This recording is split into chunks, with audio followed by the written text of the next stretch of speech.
rolling? Yeah, but not everybody's here yet. Well, let's just have Wait a casual minute. conversation. Casual conversation. So today is July 7th, 2018. Is that correct? That's correct. Sounds about right. Saturday. So, Saturday, gathered here in beautiful uptown, uptown Kensington at the home of Barbara and Mark. Yes, but he's not going to do that. Also present, Jeremy, Megan, and Marlene, and Rowan. Rowan is somewhere, but he's now Rowan is in entertained, front of right? PBS Kids, Yay! completely fixated. Okay. So, Okay, so with Mr. Rogers? Dinosaur trains. whatever works. Hey, dinosaurs and trains in one show. What more could you want? I He don't actually know. knows Well, the names of all the species. It's kind of crazy. whatever it takes. So, All right. Helen, So, yeah, Marlene asked me if I would talk a little bit about this, which I'm happy to do, but I don't want to bore you. So, feel free to show the usual signs of And you just go enough on and is on. enough, and I'll just drone on and on until my 50 minutes are up. No, I'm just kidding. So, and like Marlene was saying before, everybody kind of gets absorbed in their own work worlds and creative projects, and it's sort of hard to keep track of what other people are doing. So I wanted to say a couple of things about what it is that I've actually done between 1998 and 2018. So this has been a 20-year odyssey. But mostly, and this again goes back to Marlene's question, she asked me to reflect on it. And so I have a couple of themes that so the first one is serendipity. The second one is Oz and the Ruby Slippers. The third one, shame and the superego. And the fourth one, trust. So those are my reflective themes. But to get to that, you have to listen to what it is that I actually have done in the past 20 years. Is that good? Hi. Are you going to put this on Facebook or something? Please We're don't. going to put it wherever we can embarrass Wherever, Helen yeah, most. thanks. I really need that. Oh, I have to add embarrassment to shame and superego. Okay, so 1998, I knew all of you back then. That's the year I started the PhD. Wait. Wow, Carrie Kelly. Sorry, stop the camera. congratulations. What great timing. We're just starting the lecture. Yay! Okay, Carrie. Hi. Carrie, Nice to meet you, how can I Carrie. explain? Me Beloved GGU student, German speaker. I'm Mark. Most Hi, everybody jawohl. here has some kind of German connection. Sorry, Megan. Yeah, she's from Texas. Nice to meet or- you. Originally, this is Jeremy Altenberg, son of Barb and Mark. Marlene, my dear old friend Nice. from Berlin and San Francisco, and Barb Altenberg. So this is Dinah Alta, right? what did I say? Yeah, Dear old friend. Jeremy's Alta. Yeah. Okay, so Would you, what would you like to drink? like A little some champagne? That's what they would say. Good. So we just happen to have a fresh bottle and a glass. You're my people. Would And you there's like food. some There's food? bagels and salads and Sure, but I don't want to hold cake up is your lecture. later. Any of my champagne? Have a sip of champagne, and I'll then have a maybe sip we of can champagne. take a Thank you. commercial break. That sounds terrific. Okay, so Thank you. What is your name again? Carrie. That's Carrie. what I Yeah. thought. As I was saying it, I said, I know. And I would have come earlier, but my children just got back from camp last night, and there's like so much laundry at our house. do you I think had to crawl out from under it. can she sit in Rowan's spot for now? All Okay, right. okay. All right. So I just have to say that Carrie was also the president of the International Law Society at her law school, and walked into my office one day. I remember, and you had this leopard skin hat on, and probably leopard skin leggings. Something.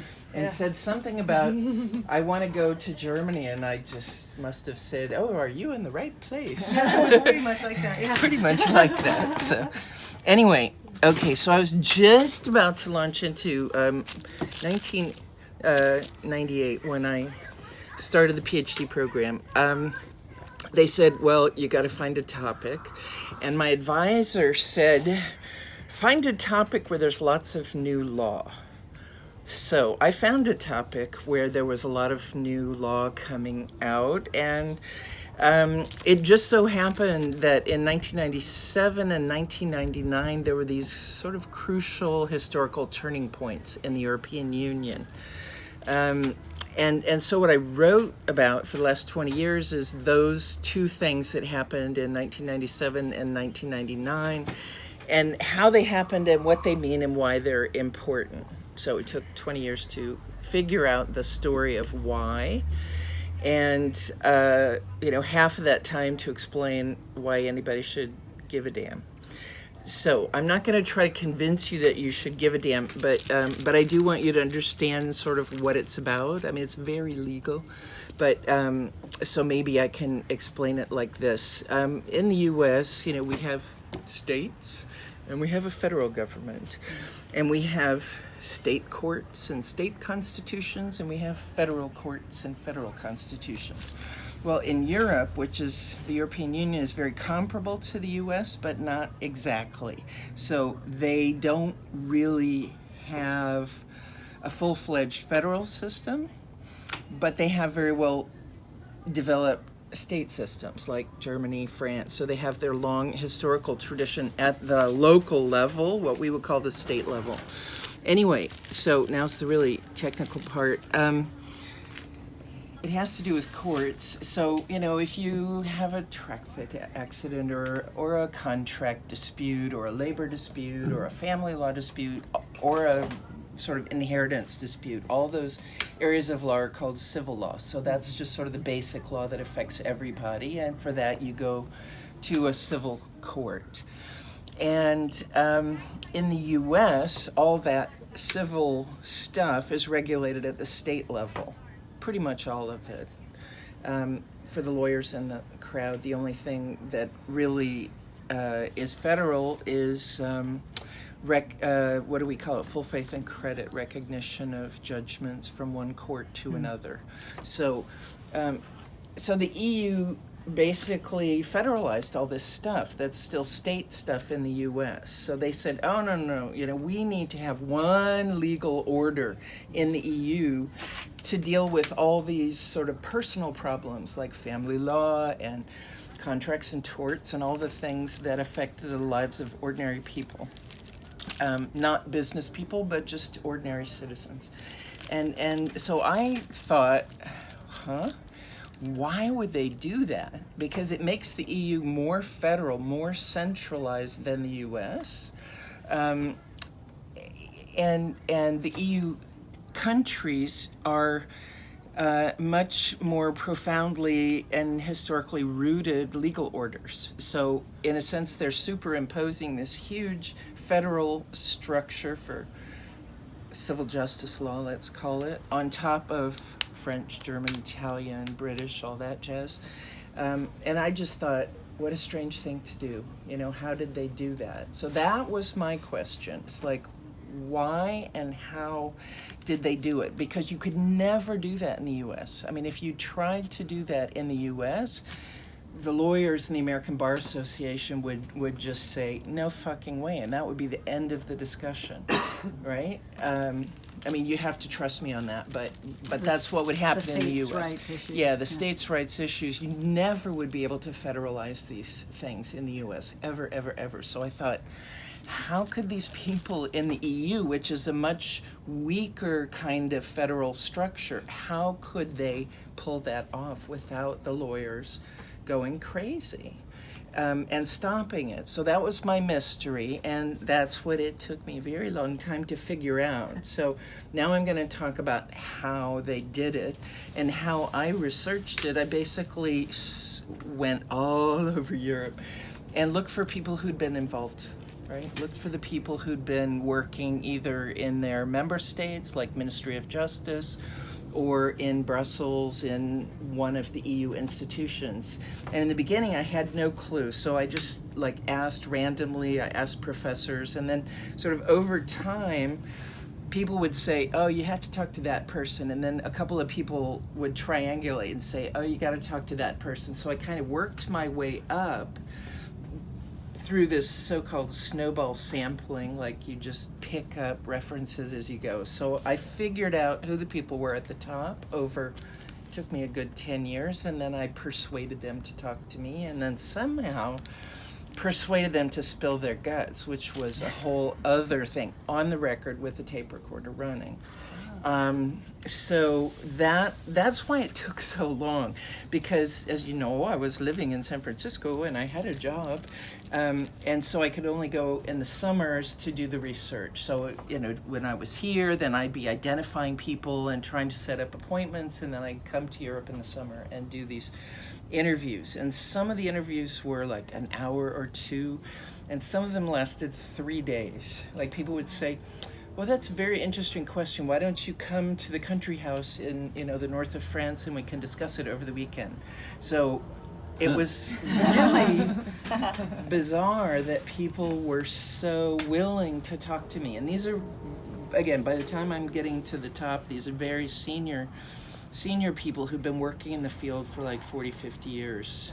So, one of the things that I wondered, and that's part of what I'll talk about, is why did these people talk to me? Like, why were they willing to spend so much time and tell me their stories? And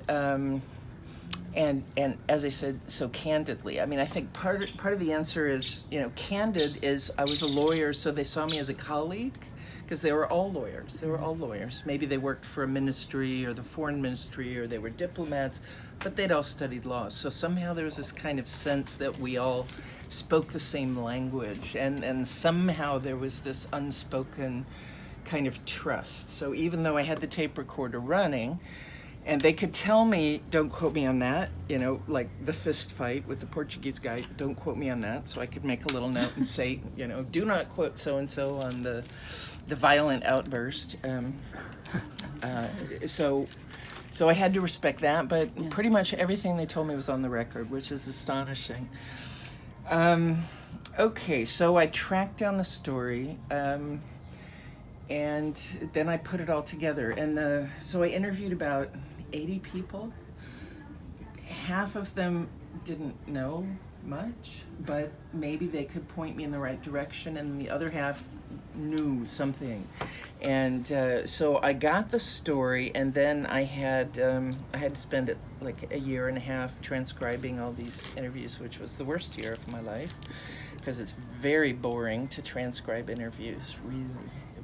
Really boring, especially when they're in German, or with someone who doesn't speak English. You didn't have I Trent. tried so many apps, and they all made the work worse than and everybody said, have somebody do it for you. And I said, show me the person who speaks all these languages and knows the legal terminology that can decode them. I said, it's not going to save me any time. Sorry? That'd be very expensive. Yeah, so I did it, and it was horrible, but I came out with more than 1,000 single-spaced pages just of transcribed interviews. Wow. These little fingers. And also, What a These great little review of fingers. everything. Yeah, that's what I think, Like you doing really the had trans- it. Right. Yeah. Well, and then people said farm it out, and I said no, I really need to relive it in order to remember it, because it took me 10 years to gather all that. So, and I still have to reread those things, because I've only used maybe 10% of it in the actual dissertation. So there's a lot more I could use, but I'm your too future tired. book. For your Yeah, I'm book. too tired to go back, and there would be two. She has Um, 2 coming out of this. Yeah, this I think so, because it's dissertation, long. Anyway, so that's sort of the process, and then writing just is slow and painful. Although it's gotten to the point where I think writing is kind of a joy, which I never, ever expected. But that's sort of where I end up. Okay, so now I want to talk about serendipity. When I started looking for people to interview, I was just shooting in the dark. I had no idea. But I was visiting with some friends in Brussels, and some friends who had been on the same DAD fellowship that I was on and Carrie was on many years ago. And one of my friends, John, said, oh, you have to talk to Inga, my colleague from Finland. And my friend John is an antitrust lawyer in Brussels, someone I knew from way back when. And this woman named Inga, who was an antitrust lawyer, but had just so happened to be the liaison from the Finnish Ministry of Justice to the negotiating team in 1999. So she was like absolute insider. And she gave me like a 7-hour interview and remembered a lot. Names of others. Everything. And then I was visiting another one of my day friends from that same program named Carolina, and she was worked at the Court of Justice in Luxembourg, and she said, "Ooh, ooh, ooh." I work for the Finnish judge, and you have to talk to Heidi, who's across the hall, who was the assistant to the Prime Minister of Finland at the time. And Heidi had a photographic memory for every document, every date, absolutely everything. So those were my first two. I mean, at that point, I didn't even really know that Finland had anything to do with this stuff. But I'd stumbled upon these two Finns in the very beginning. And then maybe a year later, I was at a conference in Copenhagen, walking around with my lunch tray, looking for a place to sit. And there was a table with 3 women. I said, "Ist hier frei? May I sit down?" They said, "Sure." They were professors from the University of Helsinki.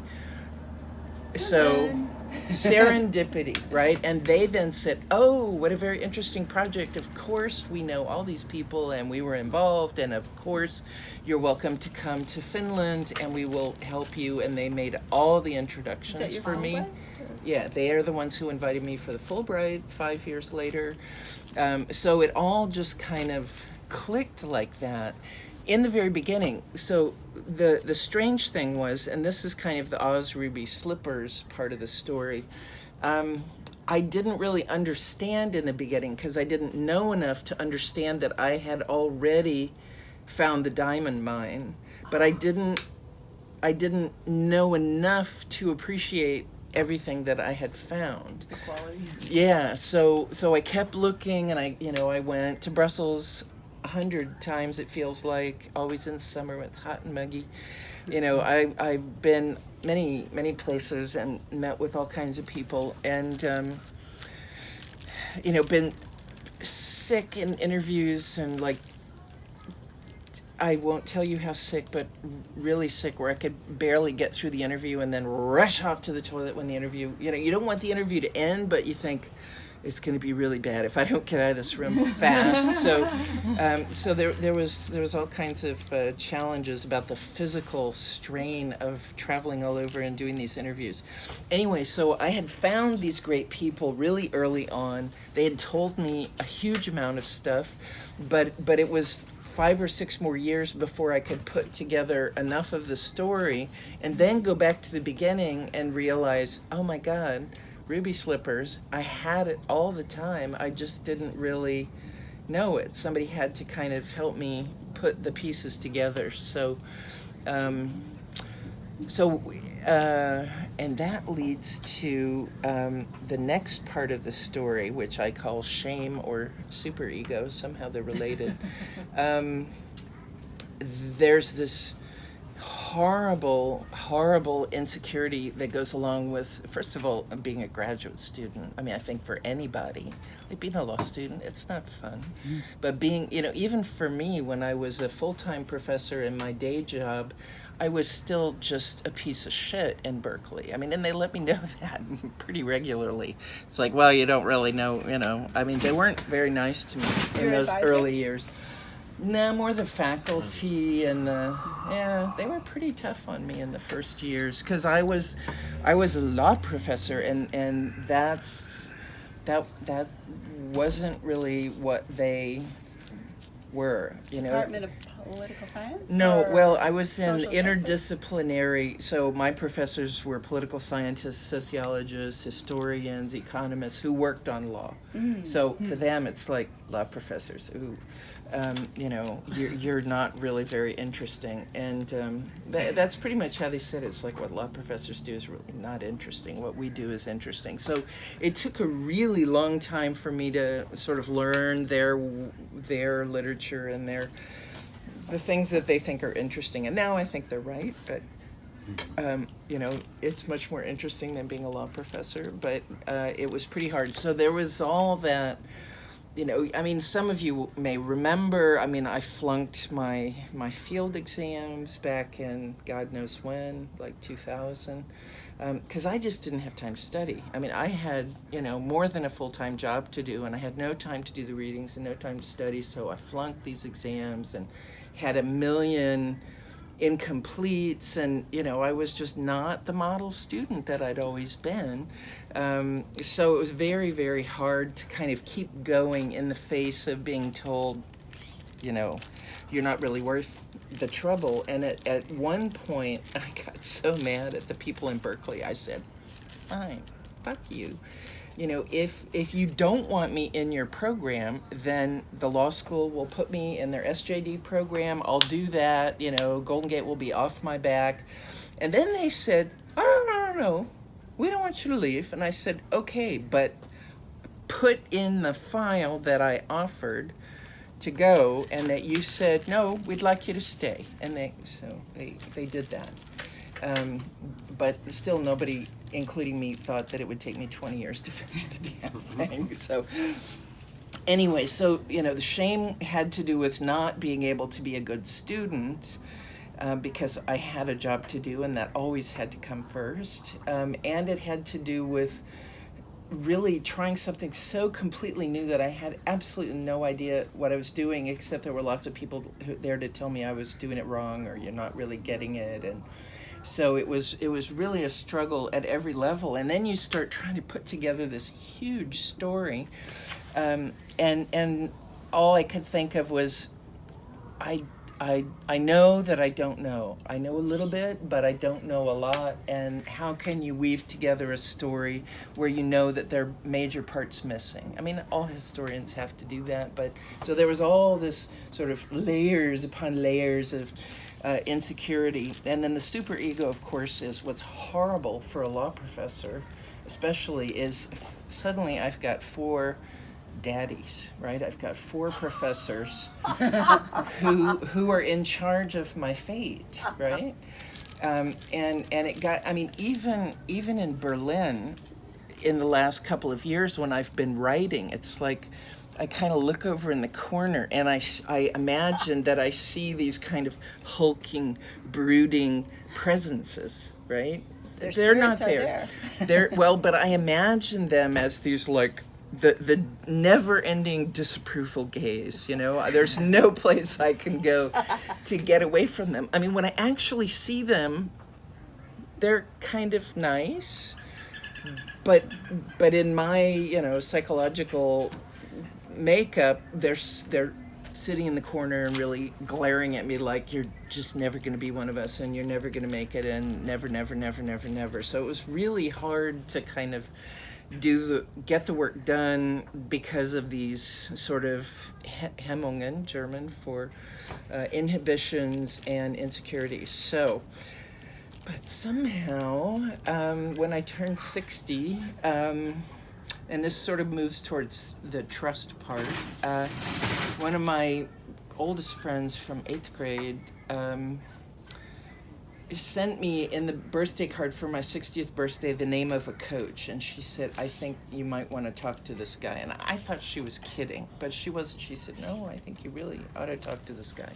So I thought, what the hell? And so I started working with this coach named Kieran, who's Irish American in LA. So we would Skype once a week for the past 4 years, every Friday at the end of the working week. And we would set goals and we would talk about what worked and what didn't. But he got me, like he kept me going. And he did it in the most remarkable way. And I think the reason that I've come to love writing now, surprising, is because he sort of rewired the way I think about writing. So he never was the brooding, critical presence in the corner. I used to say, where's your superego mask? I need that scary mask, put on the scary mask. And he was like, no. He believed in doing it in a way that was kind and gentle to yourself, and where you respected your process, where you set reasonable goals, and I mean really kind of easy goals that you could achieve, like write for 2 hours a day. I mean, I can do that.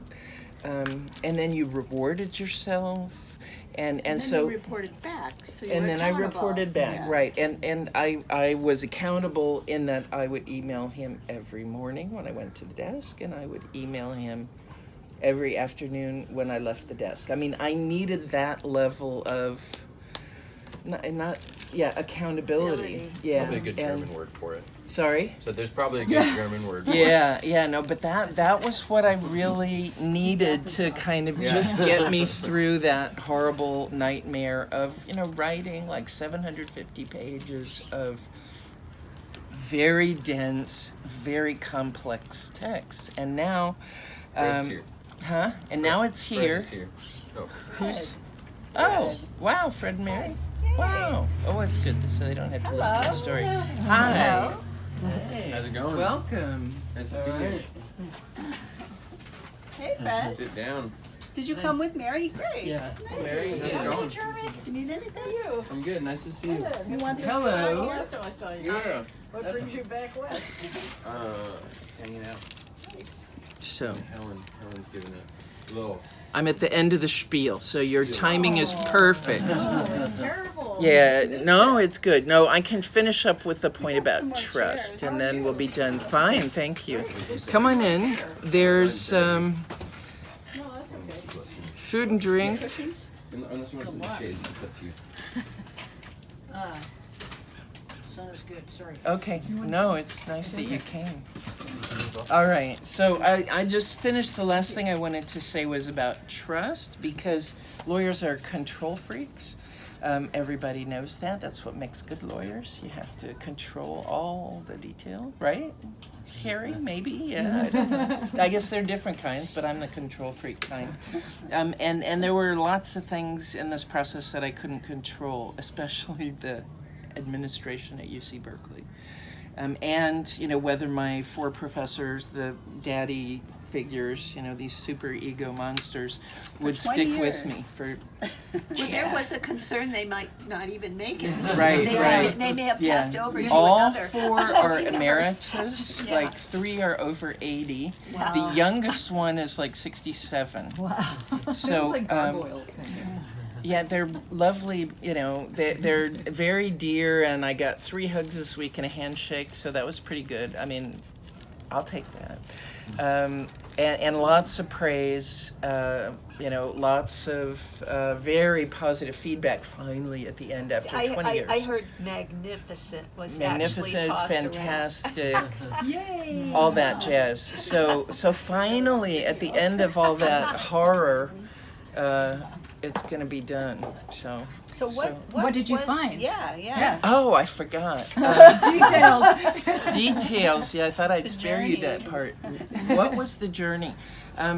So I wrote about European Union integration. Yeah. So it's a pretty Fascinating. specialized topic, but what I discovered, in the EU, people. It's probably a little bit like American politics. They're like, those bastards, those rat bastards in Washington. So in the EU version of that is those rat bastards in Brussels. So a lot of people said it was the rat bastards in Brussels. And they just want more power, because it's a story about federalization and taking power away from the member states and giving it to Brussels. And what I discovered is, it was not the rat bastards in Brussels. Like they thought it was a good idea, but the people who really pushed it were in Finland, and they did it for really interesting reasons. I mean, they thought it was a great idea because they thought it would make the EU a better place for citizens, and Finland had just joined the EU at the time, and they brought this whole Scandinavian welfare mentality, and they thought the EU is gonna, pull the rug out from under the feet, or pull the rug out, you know what I mean, from under the feet of the little people. And we want to do this. We want to develop a strong civil justice system at EU level in order to protect the citizens. So idealistic. it's totally idealistic, totally linked to their politics. Also, their identity, which is a really interesting strand in the literature, their Nordic identity, because they talked a lot about, what are we, Nordic people, but people who sit around on rocks and govern ourselves. And so I've actually got these wonderful brochures of the rocks. Like you can go to Finland and they call them the judge circles, like Neolithic judge circles. It's totally, so I just literally stumbled on this very cool story, very cool political story about these lawyers who just thought this was a brilliant idea and a way to make the EU more humane. So that's ende good, alles gut. Yeah. I was wondering. You actually raised your hand. Yeah. It's the professorial type. I wonder if you did any casework, or not casework. I don't know what you'd call it. Like Case studies? case studies Someone of else's hand. people whose Peter. cases got confused. Hi. Everything on You're missing the lecture. Yeah, Now we're having the perfect discussion. timing. but- Yeah, now this is Q&A. Join Go us. ahead, Jeremy. I was Case, just wondering, actual cases Actual involving litigation. involving litigation where there was one state law Uh-huh. and then a federal law that superseded it. Oh, That's certainly an important part of the story, but it's not part of the research. Because the research really was about, and I should have said that before, the way, in the U.S. 97 to 98. Yeah, 97, 98, 99. Yeah, no, I forgot to say this. In the EU, they don't have a constitution, they have a treaty. And so for us, it would be constitutional amendment. That's how we would make these kinds of changes in our political legal order.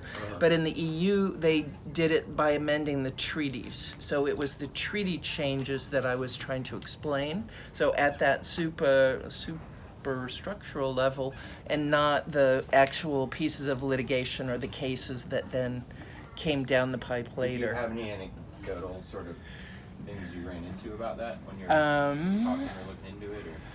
Let me. Well, I could give one example. I hope it won't be too boring. Oh, But I'm interested. no. There's the political scientist said to me, "Yeah, you're writing about procedural law. That's boring." And they're right, but my argument was, the way the EU legal system works, you can't keep something in a box. But as soon as the court gets it, then they're going to take that language like spouse. This is what they did about a month ago.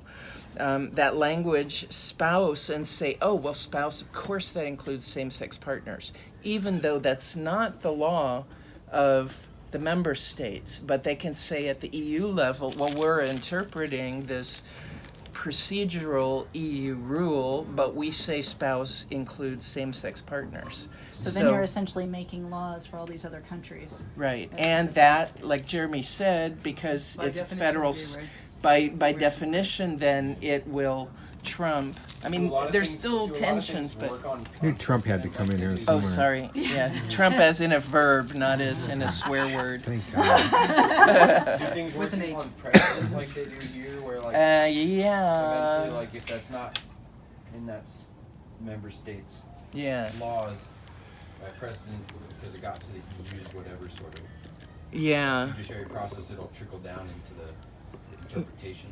Yeah, it's more like get it hammered down, because the states, because California and Italy, they're sort of functionally the same in the systems, but Italy has a much longer history and a much different sense of its own identity than Nevada or something like that. So there's more resistance from the bottom up in the EU, and the EU's tools for enforcing the supremacy of EU law are kind of weak. But I mean, when you get down to it, like you were talking to me the other day about Marbury versus Madison, I mean, if U.S. Supreme Court were to say, Brown versus Board of Education, separate is not unequal, therefore we decree that schools have to be desegregated, in the U.S., then some of the states in the South can say, fuck you, and then, the president might send in the National Guard. I mean, it can take It can take a lot. Sorry? EU send in the white helmets? No, so and the EU has weaker tools than the US government has. So that's sort of one of those ways where the US really is a federal state, whereas the EU is something less than. They don't really have an army. A tense family relationship. Yeah. It never Well, really but they goes to violence, maybe, but right. Yeah, they can't really use violence, but that's sort of yeah, no, like what's also happening now with Poland and Hungary, like, you know, they're not really towing the line, and so the EU is trying to get them to knuckle under, and they're saying, you know, no. And so the EU is trying to figure out how it can force them to comply. So they're trying to use money and other things. So that's like family, right? I'll cut off your allowance if you don't. Yeah, your trust fund, right? So You know, this I seems like to how the U.S. rules other countries. Sorry. yeah. It seems to me that you're perfectly positioned to comment on sort of what I see, at least, as the unwinding of our legal structure in the U.S. and also in parts of the EU, right? Like I think that now, with this achievement under your belt, you can Well- be a real asset to the international debate. yes, I mean, thank you, but I'm still kind Can of. you explain that, you know, just, Well, it seems to me, and I know far less about Europe because I've been busy with like details of my own life, but it seems to me there's a huge rise of the right in various EU member states, and certainly here, I think we're all suffering under that. And they are similar, it seems, in the extremities of the political spectrum, Yeah. but different in the way that we are equipped to deal with it, and certainly with the new Supreme Court seat open.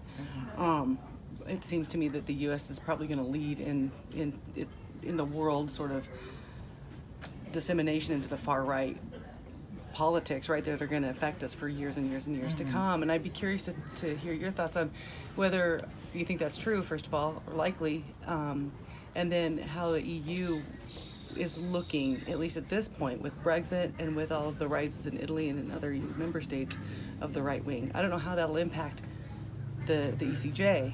Yeah, I mean, it doesn't. Okay. Oh, that's not what my dissertation's about, but I'll tell you what I think anyway. Well, no, that was like a really macro. big, yeah, that was like a master's degree question in, like, answer in one paragraph. but as a citizen, Citizen, well-informed. Civvy. a civvy. civvy. No, I mean, you're right that the forces of globalization and migration and all that are pushing a lot of parties to the right in Europe, and destabilizing governments. I mean, I think the euro's more likely to fall apart than the EU. I think, and that, I mean, there's some, I don't know, people like to make big headlines and say, well, the EU is doomed. I think part of what my research shows is that the EU will never die because the whole bureaucracy is packed with lawyers who believe in it. And so That's different from the U.S. yeah, well, I mean, no, you're right. And that has been a really interesting development in the U.S. is that people have actually taken the hit professionally to, vote with their feet and follow their conscience and say, I won't, whether it's as a diplomat or some other, I won't be associated with this regime. I can't see people in the Brussels establishment saying, oh no, they get paid too well and their benefits are too good. But could you see, kind of like Brexit, individual countries Opting out? Yeah. No, I think that's a real like possibility. Poland or Yeah. Hungary, or I mean, Yeah. pen. Right. I think it's certainly a possibility. I mean, I don't know how. I mean, Hungary and Poland are both net beneficiaries. They get a lot of money from the EU, so they're really shooting themselves in the foot by leaving. But I understand that there are a lot of people who have the same Brexit mentality. I mean, Brexit, I think they made a terrible mistake because they didn't really understand how that would impact Britain economically, and now people are like, oh crap, oops. But I mean, the nationalism in Poland, nationalism in Hungary is really running high and hot. So yeah, I can see them saying, screw you, but I don't know. I mean, I didn't think the Brits would vote to leave either. So, rationality. I mean, and who thought not George Bush? I can't even remember this guy's name. Donald Trump. who really thought that could happen? I mean, Especially in He this whose name area. shall not be named. And this whole area was just in like mourning. Yeah, it was we my all find all that stuff birthday. I mean, I stayed up that night. It was my birthday and watched that, and I thought, this is the worst birthday I've ever had in my life. I came across an article somewhere. I haven't read it really. I glanced through it, but it makes the point that this was a large-scale strategy by Putin to destabilize the Western alliance. What he did with the election with Trump. It's working. And Well, with and- Brexit, he is beginning to destabilize the Western alliance. And that actually made a lot of sense to me. I think there's probably some truth in that, but then when you look at Poland and Hungary, I mean, they really hate the Russians.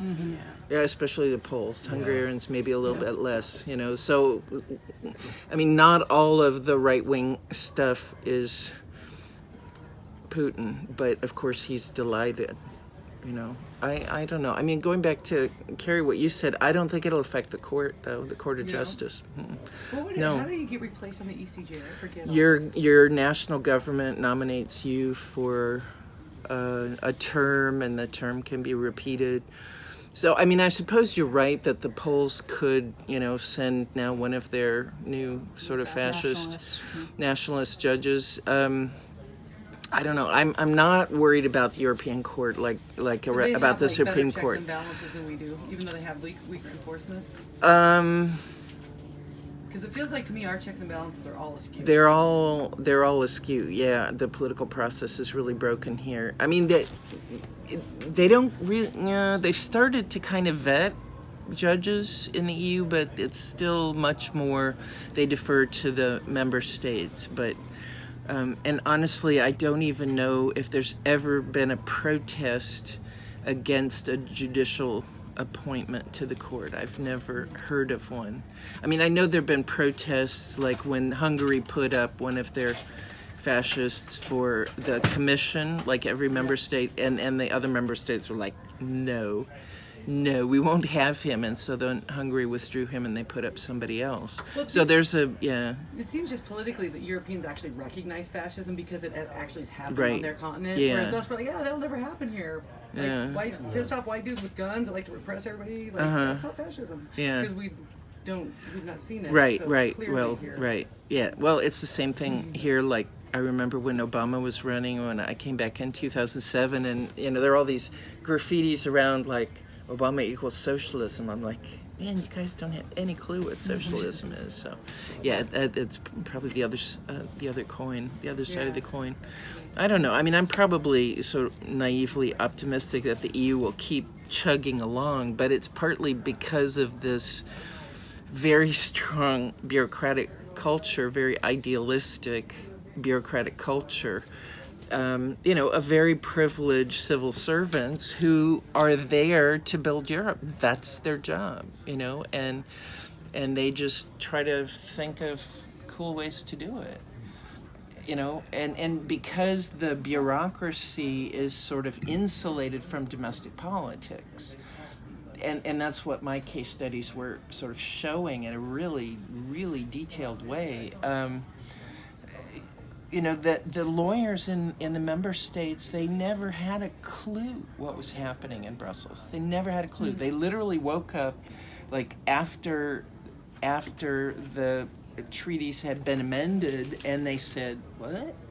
They did what? I mean, literally, and nobody would believe it. I remember telling one of my friends who's a lawyer in Scandinavia, Sweden, who's a very sophisticated lawyer in this specialized field of law, and he said, I don't believe you. I said, I will show you. Nobody knew. And so it was a complete inside Coup almost. coup. Yeah, but again, and that's why everybody said it's the rat bastards in Brussels, and it turns out it was the rat bastards in Finn who thought that they were creating a perfect and more beautiful legal order for Europe.